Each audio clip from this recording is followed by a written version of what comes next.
السلام علیکم ورحمۃ اللہ وبرکاتہ۔ بسم اللہ الرحمن الرحیم۔ میں 3 بچوں کی ماں ہوں۔ بڑے بیٹے کی شادی کی تو بہو نے گھر میں آتے ہی سارے گھر پر جادو شروع کر دیا۔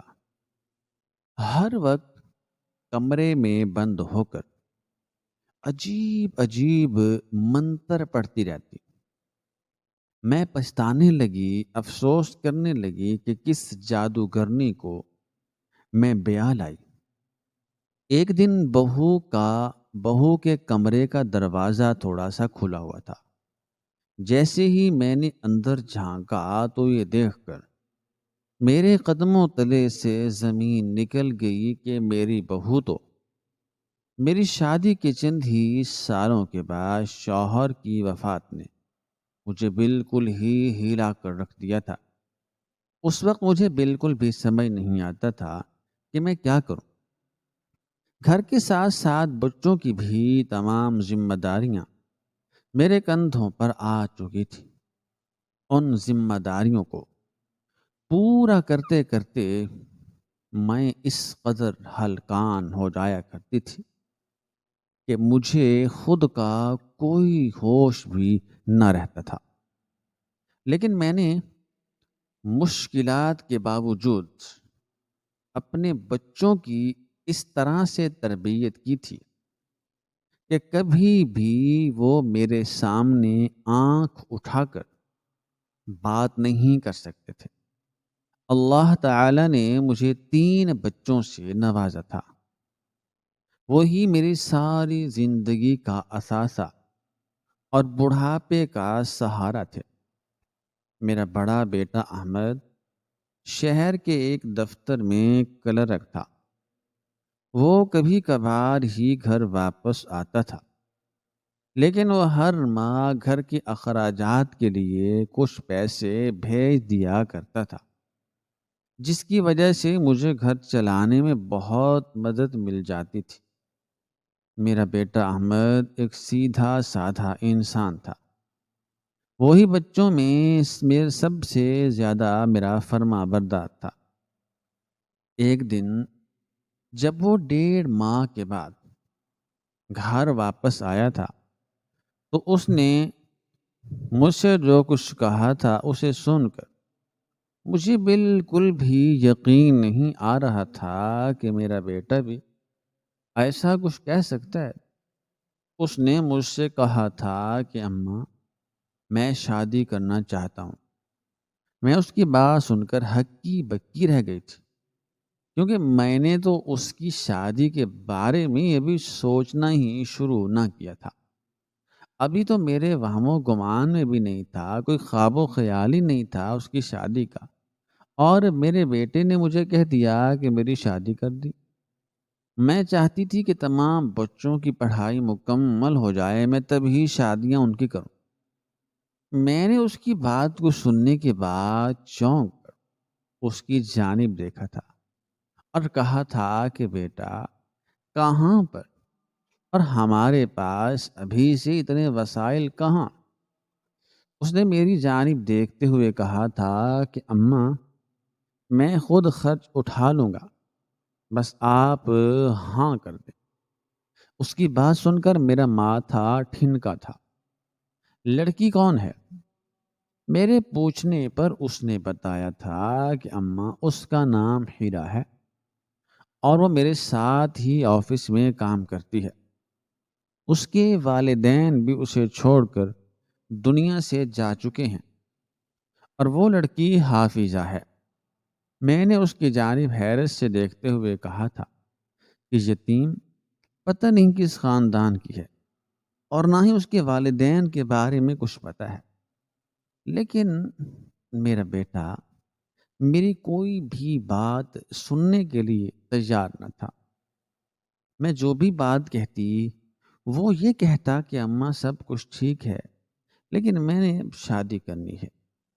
وہ اس سے شادی کرنے کا پختہ ارادہ کر چکا تھا، اور میں حیرت سے اپنے بیٹے کو ہی تکتی رہ گئی تھی، کیونکہ اس لڑکی کی وجہ سے ہی میرے بیٹے نے مجھ سے پہلی دفعہ زندگی میں ضد کی تھی، جس کی وجہ سے میں چند ہی دنوں کے اندر اس کی ضد کے آگے ہار مان چکی تھی، اور دیکھتے ہی دیکھتے وہ دن بھی آن پہنچا تھا جب میں اپنے بیٹے کے ساتھ اس کے نکاح میں موجود تھی۔ نکاح بہت ہی سادگی کے ساتھ کیا گیا تھا۔ میں نے اپنے دل پر جبر کر کے نکاح میں شرکت کی تھی، کیونکہ میں بالکل بھی مطمئن نہ تھا۔ میں اپنے بیٹے کو خاندان میں بیانا چاہتی تھی، لیکن میرا بیٹا کسی بھی ان پڑھ لڑکی سے شادی کرنے کے لیے نہیں مان رہا تھا، جس کی وجہ سے میں نے مجبوراً اس کی ضد کے آگے ہتھیار ڈال دیے تھے۔ جب ہیرا دلہن بن کر میرے گھر میں داخل ہوئی جب ہیرا دلہن بن کر میرے گھر میں داخل ہوئی تھی تو اس کی سادگی دیکھ کر میں کافی حد تک مطمئن ہو چکی تھی، کیونکہ وہ میرے بیٹے کی پسند تھی۔ لیکن مجھے وہ دل سے کبھی بھی پسند نہ رہی تھی۔ شادی کے بعد ہیرا میرے ساتھ ہی رہنے لگی تھی، اور بیٹا کچھ ہی دنوں کے بعد واپس شہر چلا گیا تھا۔ کچھ دن تو سکون کے ساتھ گزرے تھے۔ ہیرا میرا ادب کرنے کے ساتھ ساتھ میرا بہت خیال رکھتی تھی، اور یہاں تک کہ گھر کے سارے کام چند ہی دنوں کے اندر ہی اس نے سنبھال لیے تھے۔ لیکن اس کی ایک عادت مجھے کھٹکنے لگی تھی۔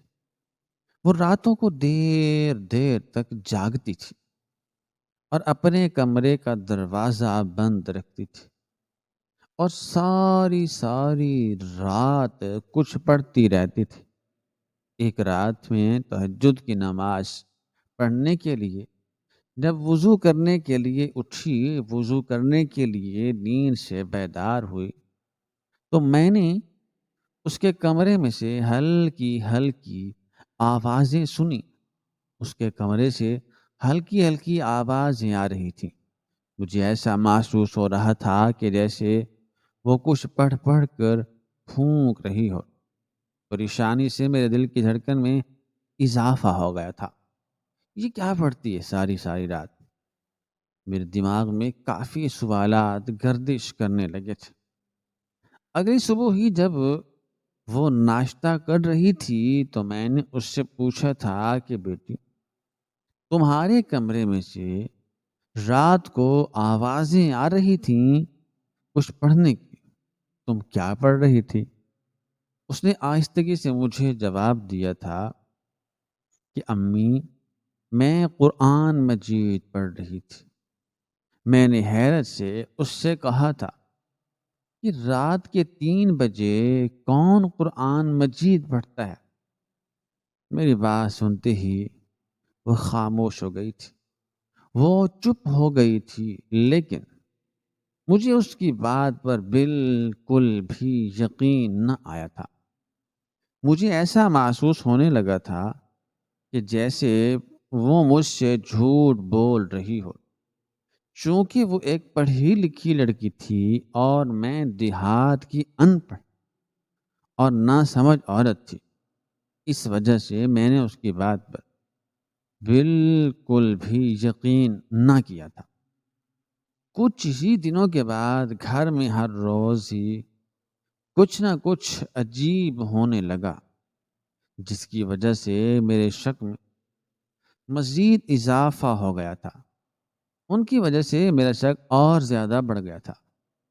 ایک دن میں بہو کے کمرے میں داخل ہوئی تھی تو کمرے میں سے کسی چیز کی تیز خوشبو آ رہی تھی، جس کی وجہ سے میں چونک کر رہ گئی تھی، لیکن میں نے اسے کچھ بھی نہیں کہا تھا، کیونکہ میں نہیں چاہتی تھی کہ گھر کا ماحول خراب ہو۔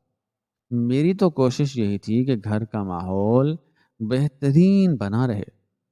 لیکن جب بھی وہ کپڑے دھوتی تھی، آسمان کی طرف دیکھتی تھی اور کچھ پڑھتی تھی، میں نے ایک دن اپنی بیٹی ندا سے کہا تھا کہ تیری بھابھی کچھ عجیب سی نہیں لگتی۔ ندا بولی کہ نہیں امی، اتنی اچھی اور اتنی پیاری تو بھابھی بھائی ڈھونڈ کر لائے ہیں، مجھے تو بہت زیادہ پسند ہیں بھابھی۔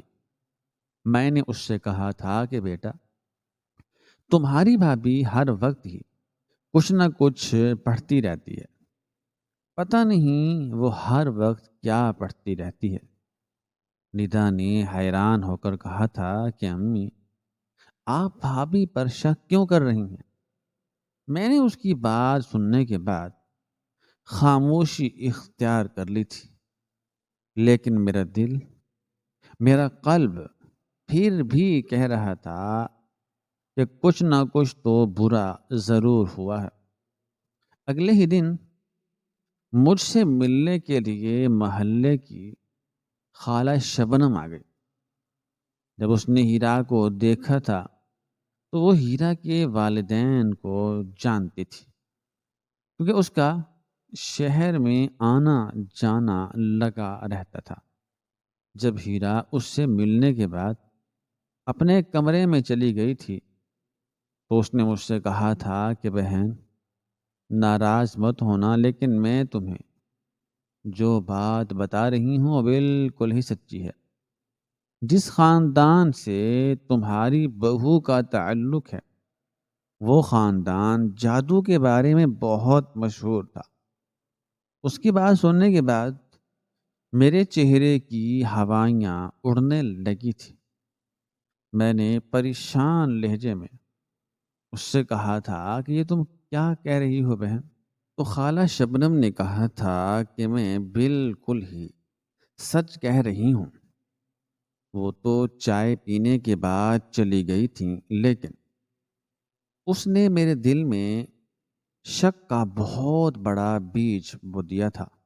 مجھے تو پہلے بھی شک ہو رہا تھا کہ ہیرا رات کو بیٹھ بیٹھ کر جادو کرتی ہے، اپنا کوئی خاص منتر وغیرہ کرتی ہے، لیکن خالہ شبنم نے میرے شک پر یقین کا خنجر گھونپ دیا تھا۔ اس دن سے ہی مجھے ہیرا کی ہر چیز مشکوک لگنے لگی تھی۔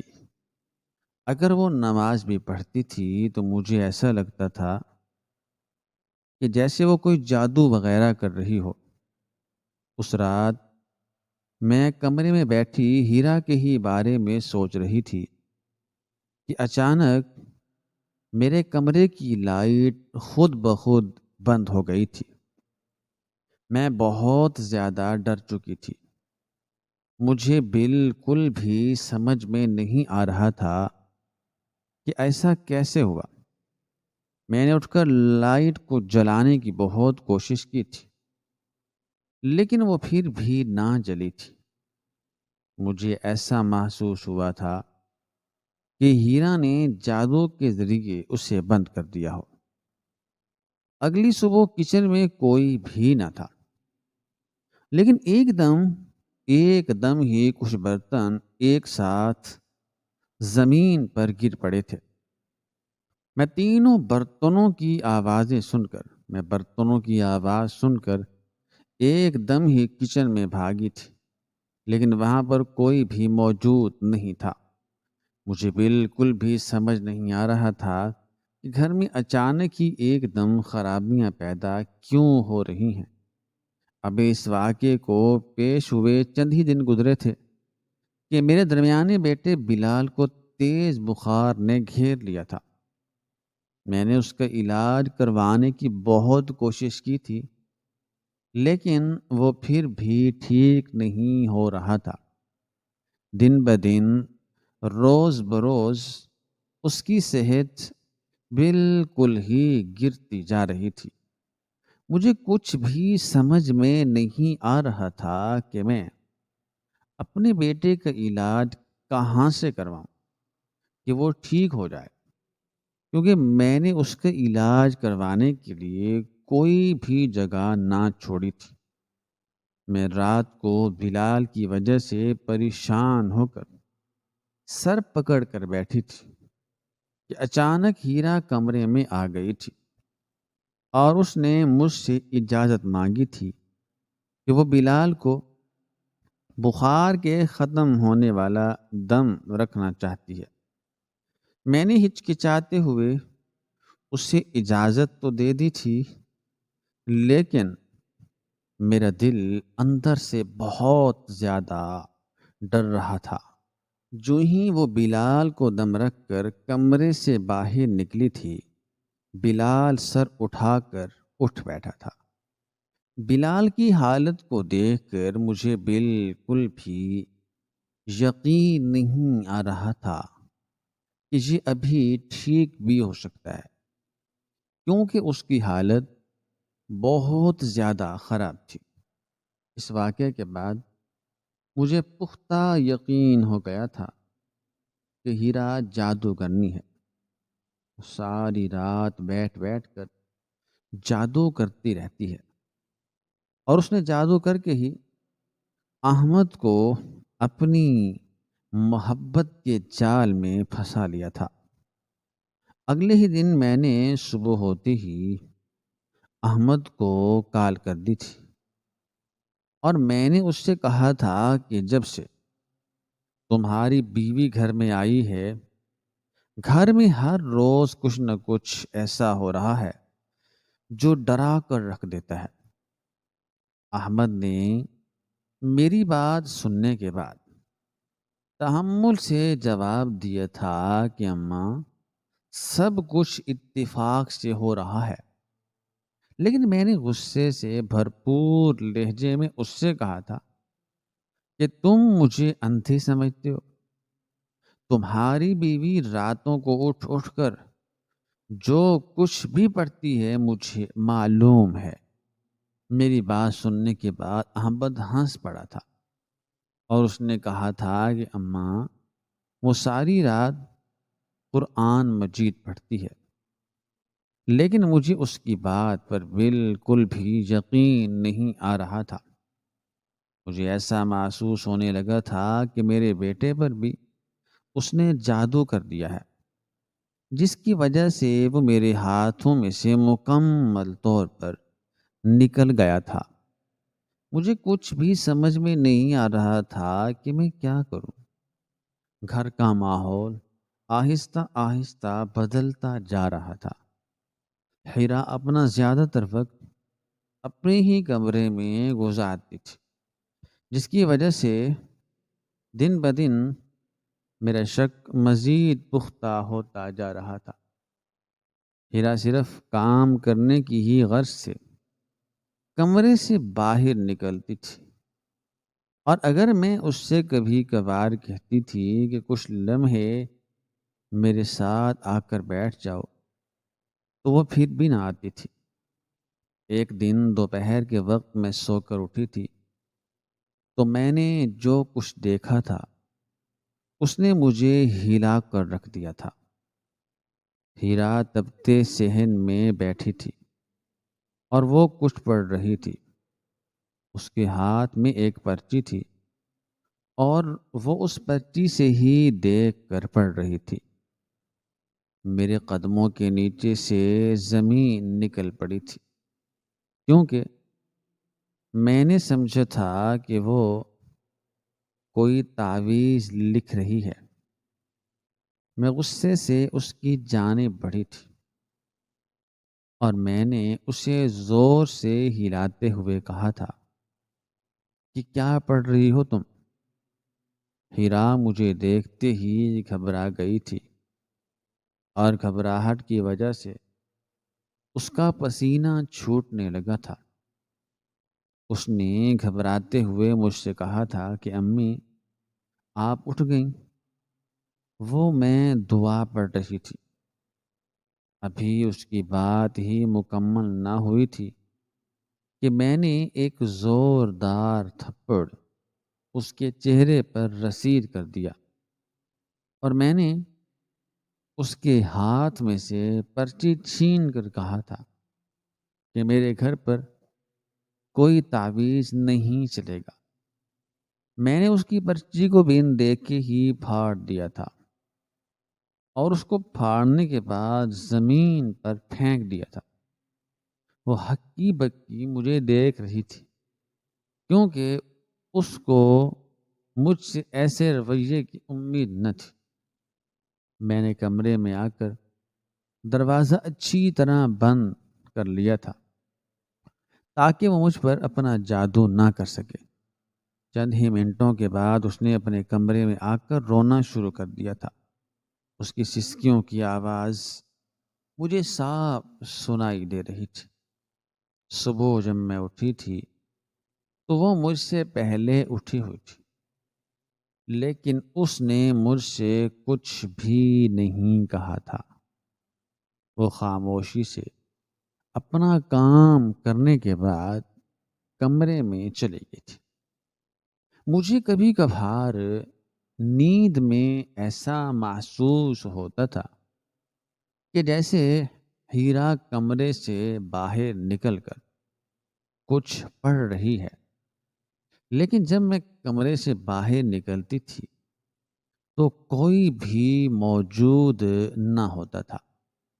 چونکہ احمد گھر پر نہ تھا، اس وجہ سے میں نے ایک دن بہانے سے ہیرا کو ندا کے ساتھ ہمسایوں کے گھر بھیج دیا تھا تاکہ میں اس کے کمرے کو چیک کر سکوں۔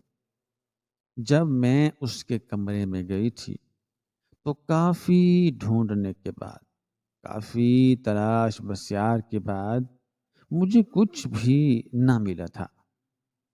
کمرے میں ایک کونے میں جائے نماز پڑی ہوئی تھی، جسے دیکھتے ہی میں نے کہا تھا کہ یہ سب دکھاوا ہے۔ جب وہ گھر واپس آئی تھی تو میں نے اس سے پوچھا تھا کہ ہیرا، تم نے اپنے والدین کے بارے میں ہمیں کچھ بھی کیوں نہیں بتایا؟ کہیں وہ بھی تمہاری طرح جادوگر تو نہیں تھے؟ میری بات سنتے ہی اس کے چہرے کا رنگ ایک دم سے بدل گیا تھا۔ اس نے روتے ہوئے کہا تھا کہ میرے باپ امام مسجد تھے، ایک مسجد میں لوگوں کو نماز پڑھاتے تھے، درس و تدریس دیتے تھے، اور میری جو ماں تھی وہ محلے کے بچوں کو قرآن مجید پڑھاتی تھی۔ میں نے اس کی بات سننے کے بعد طنزیہ لہجے میں کہا تھا کہ اگر ایسا ہوتا تو کبھی بھی تمہارے اعمال ایسے نہ ہوتے۔ میری بات سننے کے بعد وہ رونے لگی تھی اور وہ روتے ہوئے بھاگ کر اپنے کمرے میں چلی گئی تھی، لیکن اس نے مجھے ایک لفظ بھی اپنی صفائی میں نہیں کہا تھا، جس سے مجھے پختہ یقین ہو گیا تھا کہ خالہ شبنم نے مجھے بالکل ہی سچ بتایا تھا۔ ایک رات میں نے اپنے ہاتھوں سے گیس کے والو کو بند کیا تھا، لیکن اس سب کے باوجود اچانک آدھی رات کو کچن میں آگ بھڑک اٹھی تھی۔ چونکہ کمروں کے سامنے اکیلی جگہ پر تھی، اس وجہ سے کوئی بھی جانی نقصان نہ ہوا تھا، لیکن کچن میں موجود ہر چیز جل گئی تھی، جس کی وجہ مجھے ہیرا ہی لگتی تھی۔ مجھے ایسا محسوس ہوا تھا کہ جیسے گھر میں آگ ہیرا نے اپنے جادو کے ذریعے میں سے بدلہ لینے کے لیے لگوائی تھی۔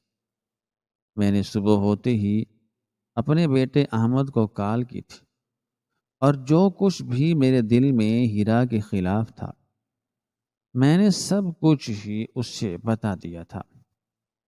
میں نے اس سے کہا تھا کہ وہ ہیرا کو طلاق دے دے۔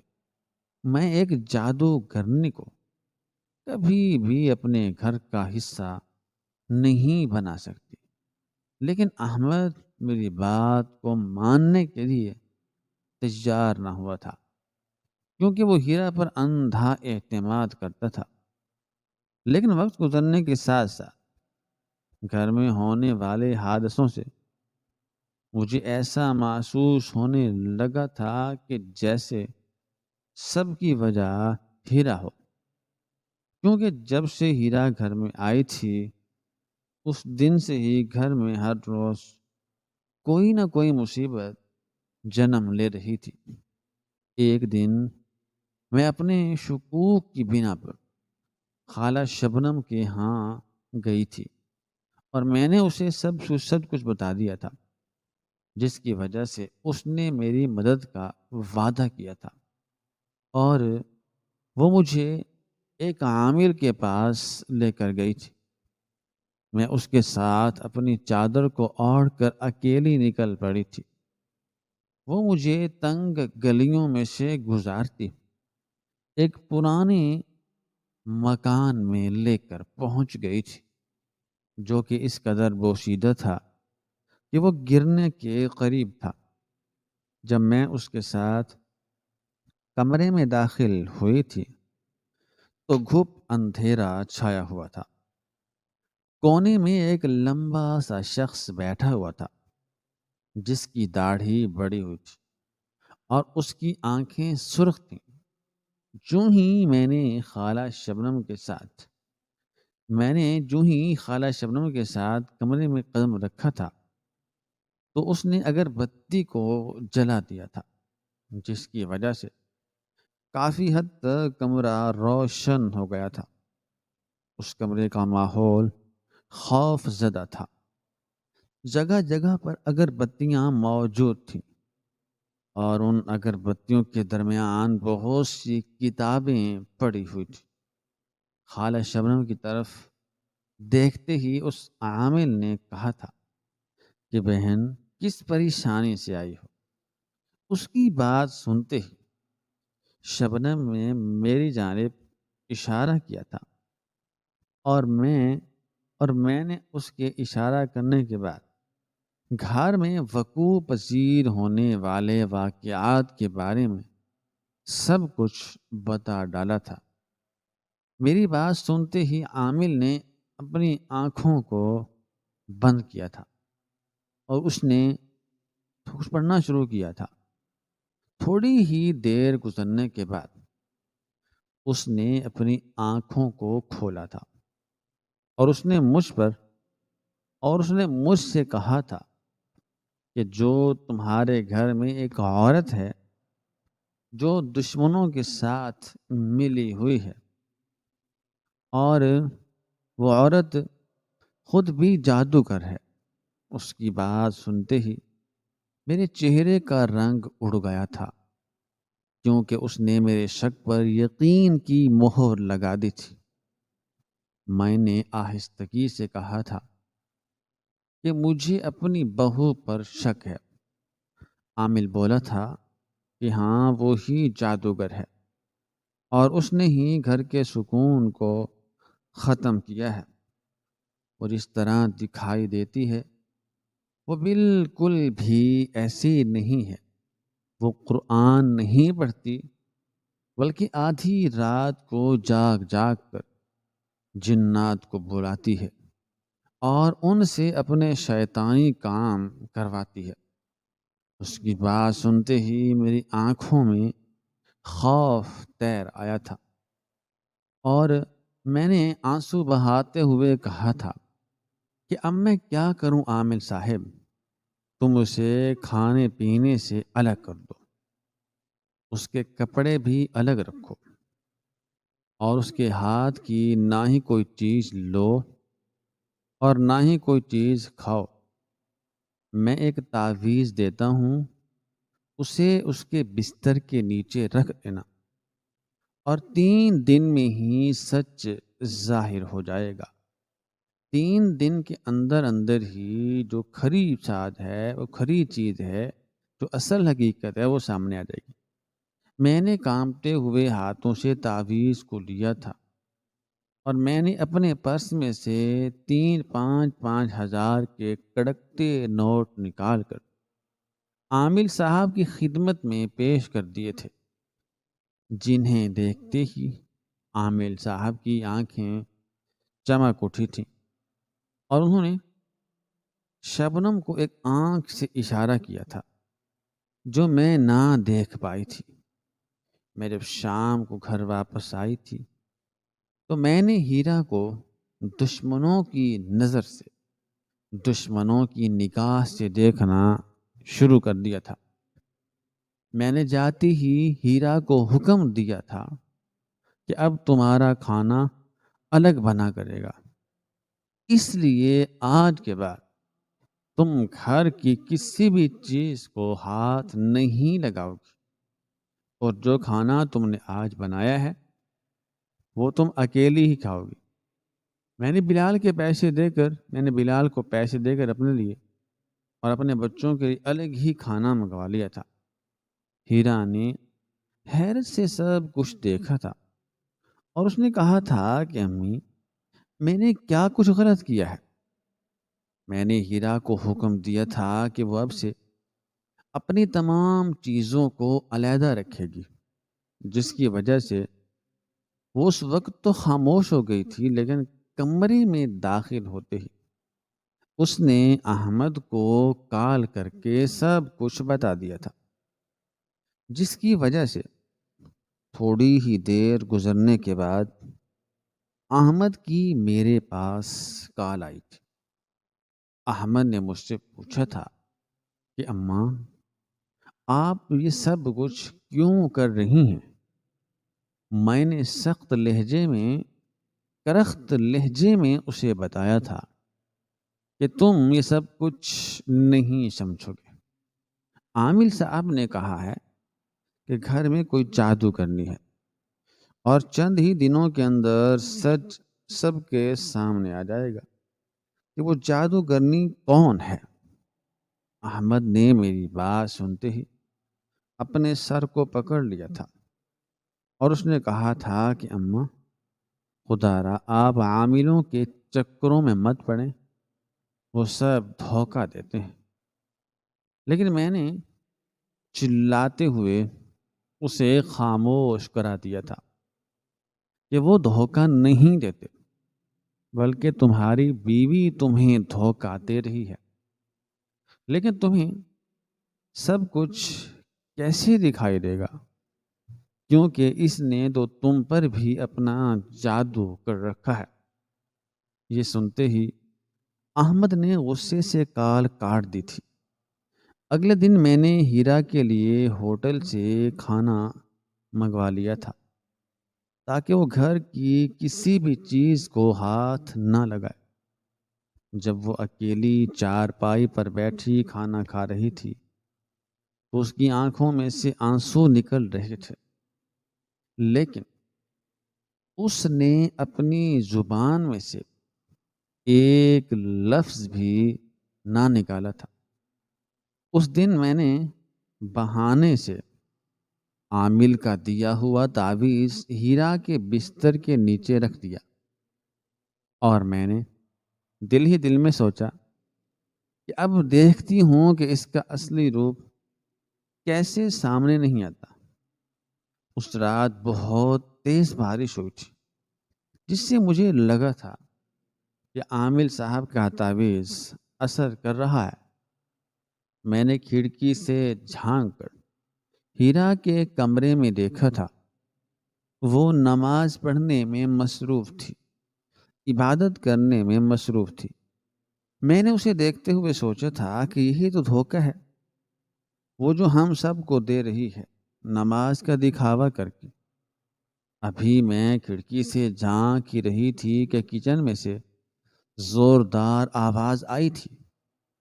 میں فوراً سے کچن کی جانب دوڑی تھی اور میں نے دیکھا تھا کہ تیز بارش کی وجہ سے کچن کی چھت سے پانی ٹپک رہا ہے، اور جس برتن پر وہ پانی گر رہا تھا وہ دباؤ پڑنے کی وجہ سے زمین پر گر پڑا تھا۔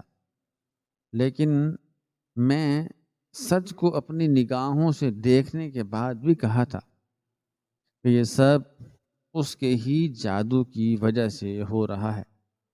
وقت گزرنے کے ساتھ ساتھ احمد کی پریشانی میں اضافہ ہوتا جا رہا تھا، کیونکہ وہ چاہتا تھا کہ میرے اور ہیرا کے درمیان سب کچھ ٹھیک ہو جائے، لیکن سب کچھ ٹھیک ہونے کی بجائے وقت گزرنے کے ساتھ ساتھ مزید بگڑتا جا رہا تھا۔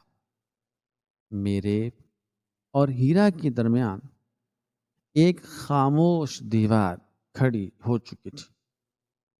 اگلے ہی دن ہیرا نے ہمت کر کے مجھ سے کہا تھا کہ امی جی، آپ اللہ تعالیٰ سے ڈریں۔ اگر آپ کو مجھ پر یقین نہیں ہے تو میرے ساتھ ہی ساتھ آپ رات کو سو جایا کریں، آپ کو سچ خود ہی معلوم ہو جائے گا۔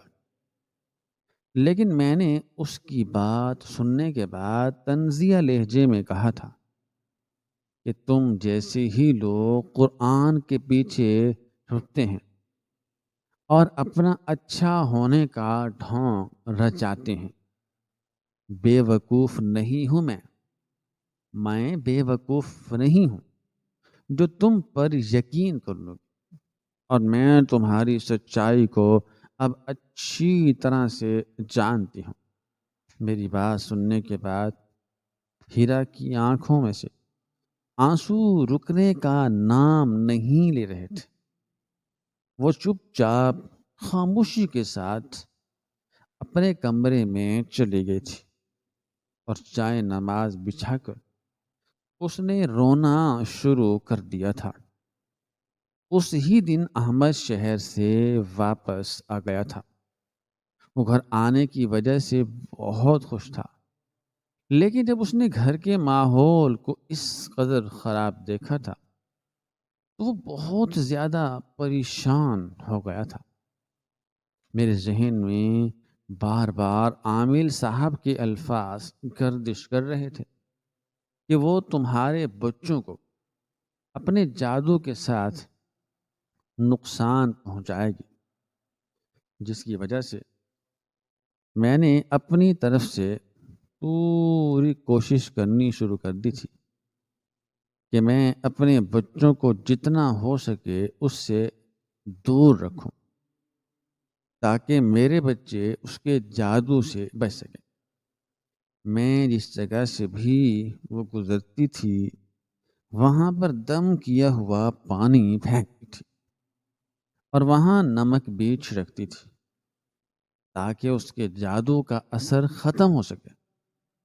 احمد نے مجھے سب کچھ کرتے ہوئے دیکھ کر کہا تھا کہ اماں، کب تک آپ لوگوں کی باتوں میں آ کر میرے گھر کو یوں برباد کریں گی اور میری بیوی ہیرا کے ساتھ یہ سب کچھ کریں گی؟ میں نے اس کی بات کو سننے کے بعد غصے سے کہا تھا کہ تم بالکل بھی نہیں سمجھو گے، کیونکہ تم خود بھی اس کے جادو کے اثر میں ہو، تمہارے اوپر بھی اس کا جادو چلا ہوا ہے، ذرا صبر کرو۔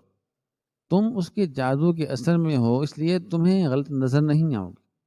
احمد نے مزید کچھ بھی نہیں کہا تھا اور وہ غصے میں اپنے کمرے میں چلا گیا تھا۔ اس نے مجھے اپنی طرف سے سمجھانے کی بہت کوشش کی تھی، لیکن میں کچھ بھی سمجھنے کے لیے تیار نہ تھی۔ رات کے پچھلے پہر اچانک ہی میری آنکھ کھل اٹھی تھی۔ مجھے ہیرا کے کمرے میں سے پھر کچھ پڑھنے کی آواز سنائی دینے لگی تھی۔ میں اس کے کمرے میں سے ہلکی ہلکی روشنی آ رہی تھی اور اس کے کچھ پڑھنے کی آواز سن کر میرے دل میں خوف دوڑ گیا تھا، میرا دل کانپ گیا تھا۔ میں دبے پاؤں اس کے کمرے کی کھڑکی کی جانب بڑھی تاکہ اسے دیکھ سکوں کہ وہ کیا کر رہی ہے، لیکن جب میں نے کھڑکی سے اس کے کمرے میں جھانکا تھا تو وہ سجدے میں گری ہوئی تھی اور وہ زور و شور سے رو رہی تھی، اللہ کو کہ یا اللہ، میری ساس کو ہدایت دے، میں اپنے گھر کو بالکل بھی خراب نہیں کرنا چاہتی۔ میں نے اس کی بات سنتے ہی اپنے کانوں پر ہاتھ رکھ لیے تھے اور میں نے خود سے ہی مخاطب ہو کر دھیمی آواز میں کہا تھا کہ یہ سب جادو ہے، یہ سب جادو کی کرشمہ سازی ہے۔ اگلی رات 10 بج چکے تھے، لیکن احمد پھر بھی گھر واپس نہ آیا تھا۔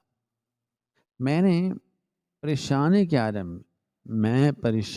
عالم میں صحت میں بیٹھی ہوئی تھی، کیونکہ مجھے معلوم تھا کہ جب میں احمد کو اپنی آنکھوں سے نہیں دیکھ لوں گی مجھے بالکل ہی نیند نہیں آئے گی۔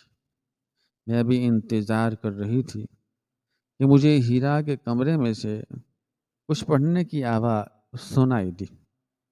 اس کے کمرے کا آدھا دروازہ کھلا ہوا تھا اور میں نے جو ہی چھپ کر اس کے کمرے سے جھانکا تو میرے قدموں کے نیچے سے زمین نکل گئی تھی، کیونکہ وہ قرآن مجید پڑھنے میں مصروف تھی اور اس کے ساتھ ساتھ ایسی بہت سی پرچیاں موجود تھیں جن پر بہت سی دعائیں لکھی ہوئی تھیں، جنہیں وہ موبائل سے دیکھ کر اپنے پاس لکھ لیتی تھی اور پھر انہیں اپنے فارغ وقت میں پڑھتی تھی۔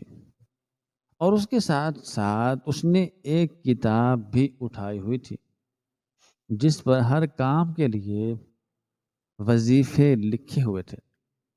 مجھے اپنی غلطی کا احساس شدت سے ہونے لگا تھا۔ میں چند لمحے پتھر کی مورت بنی اسے تکتی رہی تھی جب اس نے سورۃ بقرہ کی تلاوت کرنا شروع کی تھی۔ ایک دم سے میرے ہاتھوں میں موجود پانی کا گلاس نیچے گر پڑا تھا، جس کی وجہ سے چھن کی آواز گونجی تھی۔ ہیرا نے چونک کر میری جانب دیکھا تھا، میری طرف دیکھا تھا اور اس نے اپنی تلاوت کو روک دیا تھا۔ امی جی، اس نے حیرت سے کہا تھا، کیا آپ کو کچھ چاہیے تھا؟ میرے ہونٹ اس وقت کپ کپا رہے تھے۔ میں کچھ بولنا چاہتی تھی، لیکن میرے گلے سے الفاظ نہیں نکل پا رہے تھے۔ میری آنکھوں میں سے آنسو بہنے لگے تھے۔ میں سمجھتی رہی کہ تم جادوگرنی ہو، تم جادو کرتی ہو۔ میں نے تمہیں برا بھلا کہا، تم پر الزام لگایا تو تم الفاظ میرے گلے میں ہی پھنس گئے تھے۔ ہیرا میری بات سننے کے بعد خاموشی سے میرے پاس آئی تھی اور اس نے کہا تھا کہ امی جی، میری بچپن سے ہی عادت ہے کہ میں رات کو ہی قرآن مجید کی تلاوت کرتی ہوں، اور جب تک ہر رات میں سورۃ بقرہ کی تلاوت نہ کر لوں مجھے نیند ہی نہیں آتی۔ اس وجہ سے میں رات کو جاگتی ہوں، کیونکہ اللہ تعالیٰ کو اپنے بندے کی رات کی عبادت بہت زیادہ پسند ہے۔ دن کو دروازہ بند کر کے میں سو جاتی تھی تاکہ میں اچھی طرح سے اپنی نیند کو پورا کر سکوں اور رات کو پھر اچھے طریقے سے ہی اپنی عبادت کر سکوں۔ میں اس کی بات سنتے ہی سسک پڑی تھی اور میں نے روتے ہوئے اس سے کہا تھا کہ میں اندھی ہو چکی تھی، مجھے معاف کر دو۔ میں نے اپنے ہی گھر میں ایک اچھا انسان نہیں پہچانا، میں نے اس پر شک کیا۔ میں شرمندہ ہوں، میں شرمسار ہوں، بیٹی مجھے معاف کر دو۔ میری بات سنتے ہی ہیرا کے چہرے پر ایک ہلکی سی مسکراہٹ چمک اٹھی تھی اور اس نے مسکراتے ہوئے مجھے گلے سے لگا کر کہا تھا کہ امی جی، آپ ماں ہیں اور ماں کبھی بھی اپنے بچوں سے معافی مانگتے ہوئے اچھی نہیں لگتی۔ کبھی کبھی شیطان انسان کو بہکا دیتا ہے، جس کی وجہ سے انسان کچھ بھی سوچ اور سمجھ نہیں پاتا۔ میں نے اس کی بات سنتے ہی خاموشی سے اس کے ہاتھوں کو چوما تھا، کیونکہ مجھ سے بہت بڑی غلطی ہو چکی تھی۔ میں نے اصلی نگینے کو نہ ہی پہچانا تھا، بلکہ اسے غلط سمجھنا شروع کر دیا تھا۔ شیطان کے ہی بہکاوے میں آ کر میں نے اپنے بیٹے کے گھر کو برباد کرنے لگی تھی۔ اب بھی میں ہیرا کو گلے سے لگا کر کھڑی ہی تھی کہ اسی وقت احمد آ گیا تھا، اور جب اس نے مجھے ہیرا کے گلے سے لگا ہوا دیکھا تو وہ سب کو سمجھ چکا تھا۔ وہ مسکرانے لگا تھا۔ اسے مسکراتا دیکھ کر میں بھی مسکرا اٹھا۔ اسے مسکراتا دیکھ کر میں بھی مسکرا اٹھی تھی، کیونکہ میرے گھر کی خوشیاں واپس لوٹ آئی تھیں، جو میری ہی نادانی کی وجہ سے روٹ چکی تھی۔ میں جتنا بھی اللہ تعالیٰ کا شکر ادا کرتا وہ کم تھا۔ اس نے مجھے بہت بڑے نقصان سے بچا لیا تھا۔ کبھی کبھار زندگی میں بڑوں سے بھی غلطیاں ہو جاتی ہیں۔